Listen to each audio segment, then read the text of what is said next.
Assalamualaikum warahmatullahi wabarakatuh. Selamat pagi, siang, sore, atau malam teman-teman yang menyaksikan video ini. Sejarah boneka arwah muncul saat krisis 1929. Mimpi bisa bikin kaya. Minggu 9 Januari 2022. Boneka arwah atau spirit doll yang sedang ramai diperbincangkan di masyarakat Indonesia. Hal itu dikarenakan banyak artis yang mengadopsi boneka tersebut dengan merawat dan menjaga layaknya anak sendiri.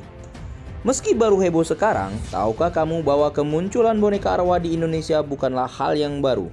Pemerhati budaya Fakultas Ilmu Budaya Universitas 11 Maret, Surakarta, Tunjung Wahadi Sutirto mengatakan fenomena ini sudah lama dipercaya masyarakat khususnya dalam mitologi Jawa.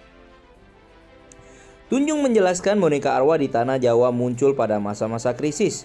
Contohnya ketika terjadi krisis ekonomi di tahun 1929. Muncul dan populer visualisasi makhluk halus yang disebut dengan Nyi Blorong. Jadi konstruksinya hampir sama, bahwa boneka arwah itu tetap ada dari dulu. Hingga sekarang sebagaimana era yang diklasifikasikan sebagai era ontologi seperti saat ini. Tetapi faktanya, era mistis masih selalu ada dan berkembang sesuai konteks zamannya, kata Tunjung. Mother of Spirit Dolls Bali, Queen Athena, mengatakan orang yang mengadopsi spirit doll biasanya memiliki niatan tertentu seperti untuk mendapatkan kekayaan, hingga minta dijauhkan dari mara bahaya. Dia yang bisa memasukkan arwah ke dalam boneka biasanya memberi bekal-bekal tersebut kepada arwah yang mau diadopsi. Terkadang si orang tua asuh itu mengharapkan embel-embel itunya, bekal itu jadi supaya gua kaya, supaya gua apa segala macem. Pas udah nggak kaya malah ada satu hal yang tidak baik, ya karena kamu tidak ada niatan tulus dan baik saat kamu mengadopsi mereka. Jelasnya dalam program eLife Detikcom Jumat 7 Januari 2022 malam.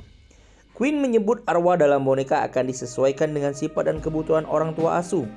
Untuk itu, syarat jika ingin mengadopsi boneka arwah yakni harus izin keluarga calon orang tua asuh. Sehingga biodata seperti nama lengkap, tanggal lahir, dan golongan darah. Misal, suka marah-marah, emosian, nggak bisa nabung. Nah, nanti kita cari kira-kira anak yang bisa membantu itu yang mana.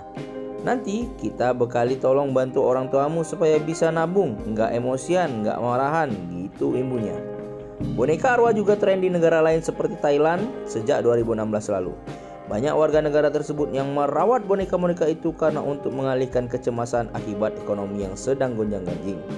Memang Thailand merupakan negara yang orang-orangnya masih percaya dengan tahayul, animisme, astrologi, dan ilmu hitam. Dari boneka arwah tersebut, mereka mengundang roh yang baik hati dan diharapkan bisa membawa keberuntungan. Kembali ke Tunjung, dia menjelaskan keberadaan spirit doll dalam mitologi Jawa erat kaitannya dengan perkembangan animisme dan dinamisme. Dalam berbagai khasanah dan pustaka sejarah, disebut bahwa sejak zaman Metolikum sudah muncul kepercayaan terhadap kekuatan roh. Kemudian hadirnya paham Hindu-Buddha semakin memperkuat kepercayaan terhadap roh yang sebelumnya sudah ada. Menurut Tunjung, kepercayaan terhadap roh yang sebelumnya ada mendorong manusia untuk hidup dan membangun harmonisasi dengan entitas roh tersebut.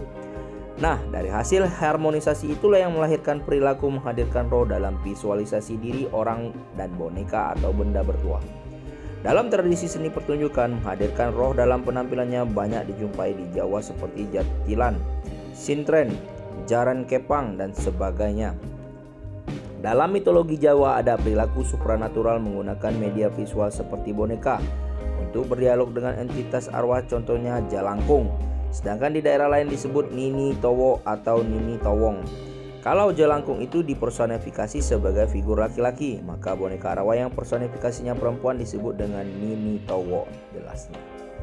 Itulah tadi berita tentang sejarah boneka arwah yang sebenarnya sudah ada di Indonesia itu saat krisis 1929. Jadi orang-orang yang mengadopsi boneka tersebut itu sebenarnya mempunyai harapan dan mimpi bisa bikin kaya. Tapi kalau kita umat muslim jangan ditiru ya, karena hal ini adalah syirik.